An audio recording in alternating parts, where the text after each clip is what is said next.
دین اسلام پر مجھے یا رب استقامت تو مرحمت فرما۔ الحمدللہ رب العالمین والصلاة والسلام علی سید الانبیاء والمرسلین، اما بعد فاعوذ باللہ من الشیطان الرجیم، بسم اللہ الرحمن الرحیم۔ الصلاة والسلام علیکہ یا رسول اللہ وعلی آلکہ واصحابکہ یا حبیب اللہ۔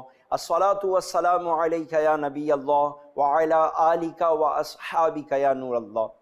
پیارے پیارے اور میٹھے میٹھے اسلامی بھائیوں، مدنی چینل کا پروگرام قصص النساء کے ساتھ آپ کی خدمت میں حاضر ہے۔ انشاءاللہ عز و جل جیسا کہ ہر پروگرام میں ہوتا ہے، ایک بہت ہی پیارا سا سبق آموز قصہ اور اس سے حاصل ہونے والے اسباق کے بارے میں انشاءاللہ عز و جل ہم سنیں گے۔ اس سے پہلے کہ اسلام کی ممتاز خواتین کے بارے میں کوئی قصہ سنیں، آئیے پیارے آقا مدینے والے مصطفیٰ شب اسرا کے دولہا صلی اللہ تعالی علیہ وآلہ وسلم پر درود پاک پڑھنے کی ایک بہت ہی پیاری فضیلت سنتے ہیں۔ پیارے آقا مدینے والے مصطفیٰ صلی اللہ تعالی علیہ وآلہ وسلم ارشاد فرماتے ہیں کہ جس نے مجھ پر صبح و شام 10 بار درود شریف پڑھا، کل بروز قیامت میں اس کی شفاعت کروں گا۔ سبحان اللہ، صلو علی الحبیب، اللہم صلی علی سیدنا و مولانا محمد معدن الجود والفضل والکرم وعلی آلہ وصحبہ وبارک وسلم۔ پیارے پیارے میٹھے میٹھے اسلامی بھائیوں، اسلام جو ہے وہ صبر کا مذہب ہے۔ اسلام ہمیں صبر سکھاتا ہے۔ تو ہماری تاریخ بھری پڑی ہوئی ہے، احادیث مالا مال ہے صبر کے قصوں سے، صبر آموز قصوں سے، کہ ہمارے پیارے پیارے صحابہ کرام کس طرح صبر کیا کرتے تھے، کس طرح صبر کیا کرتے تھے، اور کس کس طرح کے مظالم ان پر ڈھائے گئے، اور ان کا پایہ ثبات جو ہے وہ لغزش کا نام نہ لیتا تھا۔ اور صرف صحابہ کرام ہی کیوں، انبیاء کرام، خاص طور پر پیارے آقا مدینے والے مصطفیٰ صلی اللہ تعالی علیہ وآلہ وسلم پر کیسے کیسے مظالم ڈھائے گئے، تاریخ بھری پڑی ہوئی ہے ان کے صحابہ کرام پر، ان کے چاہنے والوں پر۔ تو یہ حضرات قدسیہ صبر کا دامن ہاتھ سے نہ چھوڑتے تھے۔ آئیے ایسی ہی ایک صابرہ خاتون، ایک صحابیہ کا واقعہ ہم سماعت کریں گے آج انشاءاللہ عز و جل۔ حضرت سیدنا عبداللہ بن زبیر رضی اللہ تعالیٰ عنہ اپنی شہادت سے 10 دن قبل اپنی والدہ کی بیماری کی حالت میں ان کے پاس تشریف لائے۔ آپ کی والدہ بیمار تھیں۔ عرض کی، اے امی جان، آپ کی طبیعت کیسی ہے؟ آپ رضی اللہ تعالی عنہ کی والدہ نے جواب دیا، ابھی بھی میں اپنے آپ کو بیماری کی حالت میں پاتی ہوں۔ حضرت سیدنا عبداللہ بن زبیر رضی اللہ تعالی عنہ نے کہا کہ مرنے میں عافیت ہے؟ تو فرمانے لگیں، شاید تم میری موت کو پسند کرتے ہو، لیکن جب تک 2 باتوں میں سے ایک نہ ہو جائے میں موت کو پسند نہیں کروں گی۔ دیکھیں، یہ ایک ماں کہہ رہی ہے، یہ ایک ماں کہہ رہی ہے، ذرا توجہ سے سنیے گا۔ فرماتی ہیں کہ جب تک ان 2 باتوں میں سے ایک بات نہ ہو جائے میں مرنے کو پسند نہیں کرتی۔ وہ 2 باتیں کیا ہیں؟ فرماتی ہیں کہ یا تو تم شہید ہو جاؤ اور میں صبر کروں، اور یا دشمن کے مقابلے میں کامیابی حاصل کرو کہ میری آنکھیں ٹھنڈی ہو۔ چنانچہ جب حضرت سیدنا عبداللہ بن زبیر رضی اللہ تعالیٰ عنہ شہید ہو گئے تو حجاج نے ان کو سولی پر لٹکا دیا۔ ان کی والدہ سیدتنا اسماء رضی اللہ تعالیٰ عنہ بڑھاپے کے باوجود یہ منظر دیکھنے کے لیے آئیں، اور جزا فضا کرنے کے بجائے حجاج سے مخاطب ہو کر کہا، اس سوار کے لیے ابھی وہ وقت نہیں آیا کہ اپنی سواری سے نیچے اترے۔ تو حجاج بولا، یہ منافق تھا۔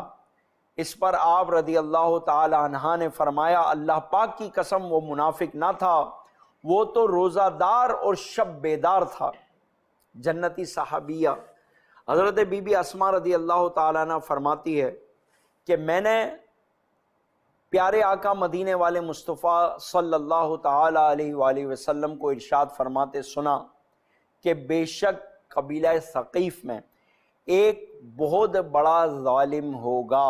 امام شرف الدین نووی رحمۃ اللہ تعالیٰ علیہ لکھتے ہیں کہ علماء کرام رحمہ اللہ کا اس بات پر اجماع یعنی اتفاق ہے کہ حدیث مبارکہ میں ظالم سے مراد حجاج بن یوسف ہے۔ صابرہ و شاکرہ ماں کو جب اپنے شہزادے کی شہادت کی خبر ملی تو رضائے مولا پر راضی رہتے ہوئے فرمایا میں چاہتی ہوں کہ مجھے اس وقت تک موت نہ آئے کہ جب تک عبداللہ کو میرے حوالے نہ کر دیا جائے، انہیں غسل دیا جائے، خوشبو لگا کر کفن پہنایا جائے اور پھر دفن کر دیا جائے۔ کچھ ہی دیر بعد عبد الملک کا خط آیا کہ حضرت عبداللہ کی مبارک میت ان کے گھر والوں کے سپرد کر دی جائے۔ انہیں یعنی حضرت بی بی اسماء رضی اللہ تعالیٰ عنہ کے پاس لایا گیا میت کو، پھر غسل دے کر پاک و صاف کر کے خوشبو لگا کر دفن کر دیا گیا۔ یعنی آپ کی وہ جو خواہش تھی اللہ تبارک و تعالیٰ عز و جل نے پوری فرمائی۔ حضرت ایوب رحمۃ اللہ تعالیٰ علیہ بیان کرتے ہیں کہ میرا خیال ہے کہ حضرت بی بی اسماء رضی اللہ تعالیٰ عنہ حضرت عبداللہ رضی اللہ تعالیٰ عنہ کو دفنانے کے بعد صرف 3 دن زندہ رہی، صرف 3 دن زندہ رہی۔ پیارے اسلامی بھائیو، دیکھا آپ نے حضرت سیدتنا اسماء بنت صدیق اکبر رضی اللہ تعالی عنہا نے کس طرح بیٹے کی شہادت پر حجاج کی بد اخلاقی کے باوجود صبر سے کام لیا۔ اسی طرح ایک اور واقعہ حضرت ام خلاد رضی اللہ تعالی عنہا کا بھی ہمیں اسی طرح کا ملتا ہے کہ صحابیہ رسول حضرت سیدتنا ام خلاد رضی اللہ تعالی عنہا کا واقعہ ہے کہ ایک جنگ میں ان کا بیٹا شہید ہو گیا، ایک جنگ میں ان کا بیٹا شہید ہو گیا۔ آپ رضی اللہ تعالیٰ عنہ ان کے بارے میں معلومات حاصل کرنے کے لیے چہرے پر نقاب ڈالے پردے کی حالت میں بارگاہ رسالت صلی اللہ علیہ وسلم میں حاضر ہوئی۔ اس پر کسی نے حیرت سے کہا اس وقت بھی آپ نے منہ پر نقاب ڈال رکھا ہے؟ کہنے لگی کہ میں نے بیٹا ضرور کھویا ہے، حیا نہیں کھوئی۔ ہمیں درس حاصل کرنا چاہیے ان واقعات سے کہ دیکھیں بیٹے کو سامنے سولی پہ لٹکایا جا رہا ہے اور ماں ہے جو سزا و سزا رونا دھونا کچھ بھی نہیں کر رہی، ماتم نہیں کر رہی، سر نہیں پیٹ رہی، کپڑے نہیں پھٹ رہے، یعنی شور شرابہ نہیں ہو رہا، بلند آواز سے رونا نہیں ہو رہا۔ دیکھیں یہ صبر تھا، یہ ان کا صبر تھا۔ اور یہ واقعہ کتنا پیارا ہے اور یہ فرمان کتنا خوبصورت ہے کہ فرماتی ہے کہ میں نے بیٹا کھویا ہے، حیا نہیں کھوئی۔ کیا اس سے ہماری وہ اسلامی بہنیں درس حاصل کریں گی کہ جو عام طور پہ باپردہ رہتی بھی ہوں لیکن جب بات آتی ہے کسی کی میت کی تو وہاں دیکھتے ہیں پردہ وردہ سب بھول جاتے ہیں، شور شرابہ ہو رہا ہوتا ہے، باہر غیر مردوں تک آوازیں جا رہی ہوتی ہیں، جناب پردہ دوپٹہ کہاں گیا کچھ نہیں پتہ ہوتا، اچھی خاصی باپردہ خواتین۔ اور سیم اسی طرح شادیوں میں پارٹیز میں اچھی خاصی باپردہ خواتین پتہ نہیں کیا ہو جاتا ہے کہ بالکل پردہ وردہ سب بھول جاتی ہیں، انہیں ایسا لگتا ہے کہ یہاں سب جائز ہے۔ تو ہماری اسلامی بہنوں کو چاہیے کہ اس سے درس حاصل کریں اور چاہے کچھ بھی ہو جائے پردہ جو ہے وہ نہیں جانا چاہیے، حیا جو ہے وہ نہیں چھوٹنی چاہیے، چاہے کچھ بھی ہو جائے۔ تو پیارے اسلامی بھائیوں، مدنی چینل کے ناظرین، ان واقعات سے ہمیں یہ سبق ملتا ہے کہ انسان اپنے کسی عزیز کے جانے پر جزا فضا کے بجائے صبر سے کام لے۔ بے صبری کرنے والے کے لیے سرکار صلی اللہ تعالی علیہ وآلہ وسلم کا فرمان عالی شان ہے۔ سرکار صلی اللہ علیہ وسلم فرماتے ہیں لیس منا من ضرب الخدود وشق الجیوب ودعا بدعوى الجاہلیہ، جو اپنے منہ پر تماچے مارے، گریبان چاک کرے اور زمانہ جاہلیت کی طرف واویلا مچائے، وہ ہم میں سے نہیں ہے۔ تو یہ واویلا مچانا، یہ سب کرنا منع ہے۔ حضرت مفتی احمد یار خان نعیمی رحمۃ اللہ تعالی علیہ اس حدیث پاک کے تحت فرماتے ہیں میت وغیرہ پر منہ پیٹنے، کپڑے پھاڑنے، رب تعالیٰ کی شکایت، بے صبری کی بکواس کرنے والا ہماری جماعت یا ہمارے طریقے والوں سے نہیں، یہ کام حرام ہے اور ان کا کرنے والا سخت مجرم ہے۔ مفتی صاحب مزید فرماتے ہیں کہ اس حدیث کی تائید قرآن کریم فرماتا ہے۔ قرآن کریم کہتا ہے وَبَشِّرِ الصَّابِرِينَ الَّذِينَ إِذَا أَصَابَتْهُمْ مُصِيبَةٌ قَالُوا إِنَّا لِلَّهِ وَإِنَّا إِلَيْهِ رَاجِعُونَ، اور خوشخبری سنا ان صبر والوں کو کہ جب ان پر کوئی مصیبت پڑے تو کہے ہم اللہ کے مال ہیں اور ہم کو اسی کی طرف پھرنا ہے۔ اسی لیے شہدائے کربلا کہ اہل بیت اطہار نے تعزیز یعنی زندگی بھر یہ حرکتیں نہ کی، ورنہ شہدائے کربلا کے ساتھ کیا کیا نہیں ہوا، کاروان اہل بیت کے ساتھ کیا کیا نہیں ہوا، اس کارواں کے ساتھ یعنی آنکھوں کے سامنے بچوں کو شہید ہوتے ہوئے مائیں دیکھ رہی ہیں، بیویاں جو ہے اپنے شوہروں کو شہید ہوتے ہوئے دیکھ رہی ہے، چھلنی ہوتا دیکھ رہی ہے، لیکن پردہ نہیں اترا، لیکن رونا دھونا نہیں مچا۔ آواز سے رونا منع ہے، اور آواز بلند نہ ہو تو اس کی ممانعت نہیں، بلکہ حضور اقدس صلی اللہ علیہ وسلم نے حضرت ابراہیم رضی اللہ تعالیٰ عنہ یعنی آپ کے صاحبزادے کی وفات پر بکا فرمایا، یعنی آپ روئے، آنکھوں سے آنسو جاری ہو گئے۔ انسان ہے، آنکھوں سے آنسو تو نکل ہی جاتے ہیں، لیکن بلند آواز سے رونا، شکوہ شکایت کرنا یہ منع ہے۔ حضرت سیدنا انس رضی اللہ تعالیٰ عنہ کا بیان ہے کہ ہم رسول اللہ صلی اللہ علیہ وسلم کے ساتھ حضرت ابو سیف کے مکان پر گئے تو یہ وہ وقت تھا کہ حضرت ابراہیم رضی اللہ تعالیٰ عنہ جاں کنی کے عالم میں تھے۔ یہ منظر دیکھ کر تاجدار رسالت صلی اللہ علیہ وسلم کی آنکھوں سے زاروں قطار آنسو جاری ہو گئے۔ اس وقت حضرت عبد الرحمن بن عوف رضی اللہ تعالیٰ عنہ نے عرض کی یا رسول اللہ صلی اللہ علیہ وسلم کیا آپ بھی روتے ہیں؟ آپ صلی اللہ تعالیٰ علیہ وآلہ وسلم نے ارشاد فرمایا کہ اے ابن عوف میرا رونا شفقت کی وجہ سے ہے۔ اس کے بعد پھر دوبارہ جب چشمان مبارک سے آنسو بہے تو آپ صلی اللہ تعالیٰ علیہ وآلہ وسلم کی زبان مبارک پر یہ کلمات جاری ہو گئے ان العین تدمع والقلب یحزن ولا نقول الا ما یرضا ربنا وانا بفراقک یا ابراہیم لمحزونون۔ آنکھ آنسو بہاتی ہے اور دل غمزدہ ہے، مگر ہم وہی بات زبان سے نکالتے ہیں جس سے ہمارا رب عز و جل خوش ہو جائے۔ بلا شبہ اے ابراہیم ہم تمہاری جدائی سے بہت زیادہ غمگین ہیں۔ سبحان اللہ۔ سرکار مدینہ صلی اللہ تعالیٰ علیہ وآلہ وسلم فرماتے ہیں ان نوحہ کرنے والی عورتوں کو قیامت کے دن جہنم میں دو صفوں میں کھڑا کیا جائے گا، ایک صف جہنمیوں کی دائیں جانب جبکہ دوسری بائیں جانب ہوگی، اور یہ وہاں ایسے بھونکیں گی جیسے کتے بھونکتے ہیں۔ الامان والحفیظ۔ تو پیارے پیارے اور میٹھے میٹھے اسلامی بھائی، صبر کرنا چاہیے۔ زندگی میں مصیبتیں آتی ہیں، اور اگر ہمارا اپنا چلا جاتا ہے تو ہمیں سوچنا چاہیے کہ یہ دیا کس نے، ہمیں بیٹا دیا کس نے دیا؟ اللہ تبارک و تعالیٰ ذل نے۔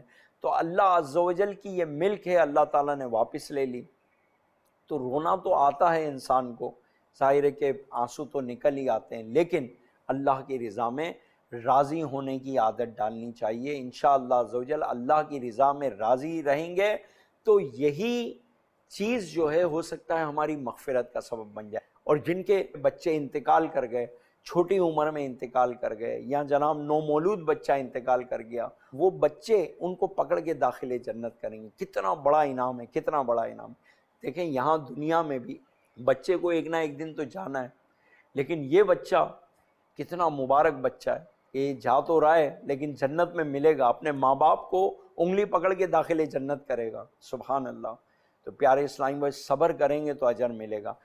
پچھلے پروگراموں میں ہم نے ایک روایت سنی تھی، ایک بزرگ رحمۃ اللہ تعالیٰ علیہ فرماتے ہیں کہ جب انسان مصیبت پر واویلا کرے، شکوے شکایت کرے، تو وہ جو ہے دو بڑی بڑی مصیبتوں کا شکار ہو جاتا ہے۔ نمبر ایک مصیبت جو اس پر آئی ہوئی ہے، اب ظاہر ہے آپ کے واویلا کرنے سے مصیبت چلی تو نہیں جائے گی۔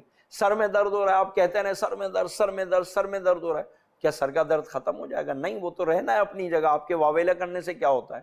جناب کچھ بھی ہو گیا، کسی کا انتقال ہو گیا، آپ نے شور مچایا، وہ زندہ ہو جائے گا؟ نہیں ہوگا بھائی۔ آپ کا واویلا مچانا اس سے کوئی فرق نہیں پڑے گا. اگر آپ صبر کرتے تو ثواب ملتا. تو جو 2 مصیبتوں کا بندہ شکار ہو جاتا ہے واویلا مچانے سے، وہ کیا؟ نمبر 1، جو مصیبت اس پہ آئی ہوئی ہے وہ تو ہے، وہ جائے گی نہیں، ایک مصیبت تو یہ ہو گئی. دوسری مصیبت یہ کہ جو اس کو ثواب ملنا تھا اس مصیبت پر، وہ ثواب ضائع ہو گیا. یعنی نہ جانے ایک مصیبت آپ کو جو ملی تھی اس کے بدلے میں آپ کے کتنے درجات بلند ہونے تھے، وہ ثواب جو ہے آپ کے ہاتھ سے چلا گیا. تو ایک مصیبت تو وہ ہے جو آپ پہ گزر رہی ہے، وہ تو رہے گی. اور دوسری مصیبت یہ آ گئی کہ جناب جو ثواب ملنا تھا وہ چلا گیا. اور بزرگ فرماتے ہیں یہ اس سے بڑی مصیبت ہے. یعنی جو مصیبت آپ پر چل رہی ہے اس سے بڑی مصیبت یہ ہے کہ اس مصیبت پہ صبر کرنے کا ثواب آپ کے ہاتھوں سے چلا گیا. تو پیارے اسلام بھائیو، کیوں بلا وجہ ہم اپنا صبر کا ثواب ضائع کریں؟ کیوں ضائع کریں؟ یہ مصیبتیں تو کچھ وجوہات کی بنا پر آتی ہے. کبھی یہ مصیبت آپ کے درجات کی بلندی کا سبب بن جاتی ہے، کبھی یہ گناہوں کی بخشش کا سبب بن جاتی ہے، کبھی اللہ تبارک و تعالی عز و جل ہمارے گناہوں کو بخشنا چاہتا ہے، اس وجہ سے مصیبتیں عطا فرماتا ہے. تو کیوں نہ ہم اس کو اللہ تعالیٰ کا انعام سمجھیں، اس پر صبر کریں اور ثواب کمائیں. نہ کہ جو ہے واویلا کر کے مصیبت تو آئی گئی ہے، جو ہونا تھا وہ ہو گیا، اب صبر کا ثواب کیوں ضائع کریں؟ کیوں ضائع کریں؟ تو اپنی عادت بنائیں کہ جس قدر بڑی مصیبت آ جائے صبر کا ثواب جو ہے وہ ضائع نہیں کرنا ہے. جب بھی کوئی مصیبت آ جائے، جیسی ہی مصیبت آئے، انا للہ و انا الیہ راجعون پڑھیں. انشاءاللہ عز و جل اللہ تبارک و تعالی عز و جل اس سے اچھا نعم البدل عطا فرمائے گا. اللہ کے خزانوں میں کیا کمی ہے؟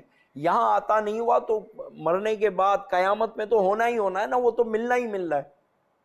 اعلیٰ حضرت امام اہل سنت رحمۃ اللہ تعالی علیہ سے عرض کی گئی کہ اگر بے اختیاری میں اپنے عزیز کی موت پر صبر نہ کرے تو جائز ہوگا.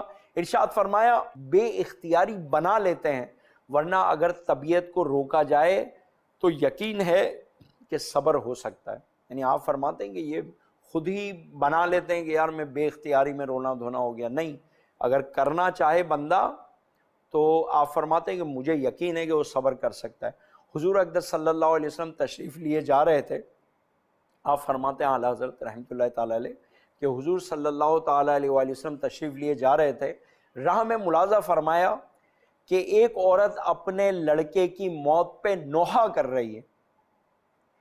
حضور صلی اللہ علیہ وسلم نے منع فرمایا اور ارشاد فرمایا صبر کر. وہ اپنے حال میں ایسی بے خبر تھی کہ اس کو معلوم نہ ہوا کون فرما رہے ہیں. جواب بےہودہ دیا، آپ تشریف لے جائیں اور مجھے میرے حال پر چھوڑ دیں. عرض کیا یا رسول اللہ صلی اللہ علیہ وسلم، مجھے معلوم نہ ہوا کہ حضور صلی اللہ علیہ وسلم منع فرما رہے ہیں، اب میں صبر کرتی ہوں. ارشاد فرمایا الصبر عند الصدمۃ الاولی، صبر پہلی ہی بار کرتی تو ثواب ملتا، پھر تو صبر آ ہی جاتا ہے. اس سے معلوم ہوتا ہے کہ اگر آدمی صبر کرے تو ہو سکتا ہے. سرکار فرما رہے ہیں کہ صدمہ اولا، یہ پہلی مرتبہ جیسے ہی صدمہ پہنچا نا تو اس صبر کو صبر کہا جاتا ہے، بعد میں تو صبر آ ہی جاتا ہے. تو اس سے پتہ چلتا ہے کہ صبر جو ہے، اعلیٰ حضرت فرماتے ہیں کہ صبر ہو سکتا ہے، صبر آ سکتا ہے، صبر آ سکتا ہے، صبر ہو سکتا ہے.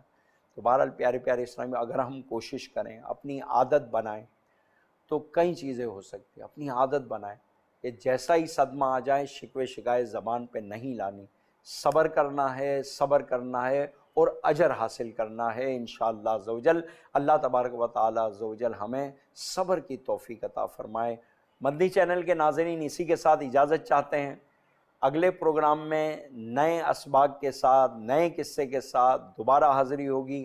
دین اسلام پر مجھے یا رب استقامت تو مرحمت فرما.